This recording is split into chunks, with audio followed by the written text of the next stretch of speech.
నమస్కారం. ఇగో కేకులు అయితే నేను కూల్ కేకులు చేస్తూ ఉన్నాను. మన దుకాణంలో రోజు 3-4 కేకులు పోతాయి, ఎక్కువ పోవు. అలా అనే ఉద్దేశంతో pineapple 2, butterscotch 2, black forest అయితే ఇక్కడ ఎవరు అడగరు, ఎందుకంటే నల్లగా ఉన్న ఐటెం ఏది కూడా అడగరు.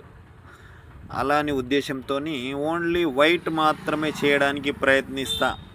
మీన కలర్ అది నల్ల కలరు. ఖాళీ మన దగ్గర నడిచేటటువంటి కేకుల్లో అతి ముఖ్యమైన కేకు ఒకటే పైనాపిల్, వేరేమి లేదు. కాకపోతే ఏంటంటే ఇక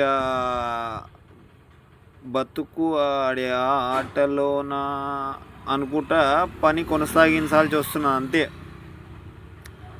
ఇక మనది మీకు అందరికీ తెలుసు కదా, చిన్న బేకరీ, కేవలం చిన్న బేకరీ, చిన్న పైటర్ సెంటరు, ఒక పెద్దని నేను నడిపిస్తూ ఉన్నాను.